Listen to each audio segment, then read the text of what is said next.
everyone, my name is Renee. I'm from NTUTM and I'm now a law student of National Taiwan University. Today I'd like to talk about a very important issue, the 2009 estate tax reform in Taiwan. Do you remember the estate tax reform last year, which has caused fierce debates? Do you know what estate tax is? After a principal dies, they will leave a property to their children, and they have to pay estate tax, 遗产税. And this is the topic what I want to talk about. And I will divide my speech to three parts. What was the reform about? And why did people support or oppose the reform? And third,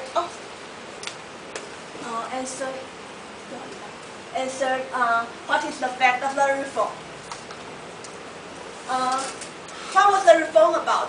Briefly speaking, the tax structure we had before was progressive tax with 10 levels of tax rate varying from 2% to 50%.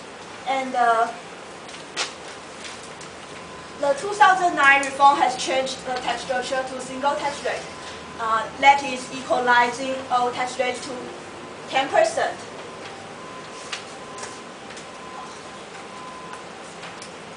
Supporters of the reform says that the reform could attract cash inflows and boost our economy. Opponents, however, claim that the tax reform would cause huge tax loss, and it only benefited a minority of people. Who are right? Who are wrong? Let's see the facts. The table shows the tax revenue of recent 3 years.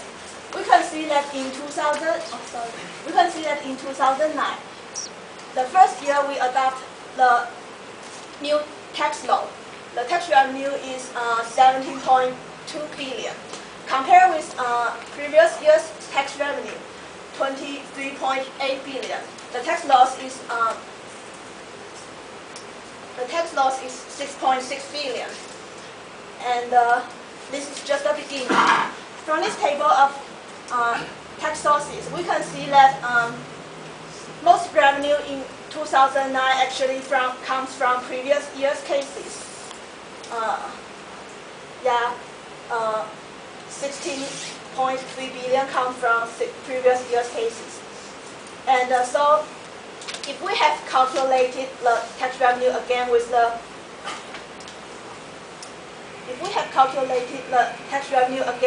new tax rates, 10%, the new tax revenue will be only 11.4 billion. Use this number to multiply 10%, and the tax loss in 2009 would have reached 12.4 billion. That's a huge number. That's a huge number. That's about half of our original estate tax revenue. And who has benefited from the huge tax deduction? Before the reform, of course, those who pay high tax rates benefit. Before the reform, people with high income paid more. Their tax rate was 33%, 41%, or even 50%. Now everyone pays 10%. The richest has benefited the most. We can see how much they benefit from another table. From this table, we can see that in 2008, the richest people have paid a total of 13.3 billion.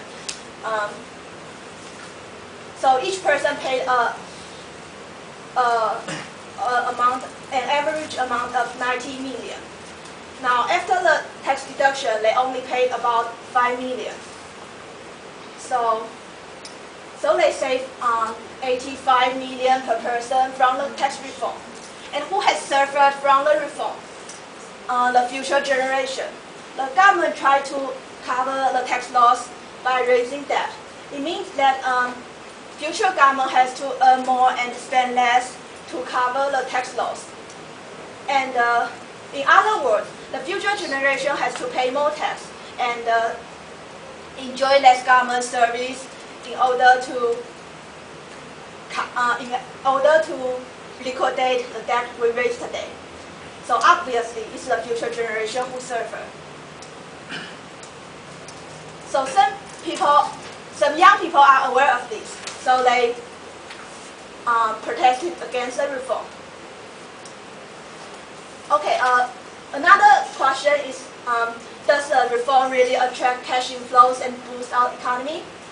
Almost every economist, including Zhu Jingyi, Chen Ting'an, Huang Yaohui, Sun Kenan, Liu Yinru, disagree with this kind of statement. They say the estate tax rate reduction has nothing to do with cash inflows. So to sum up, the 2009 estate tax reduction has caused huge tax loss, has created huge debt for future generation, and benefited only the billionaire or millionaire.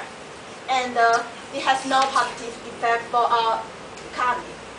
So, in conclusion, the tax reform is not wise, not fair, and of no use. Therefore, I'm against it. How about you? Toastmasters of the youth.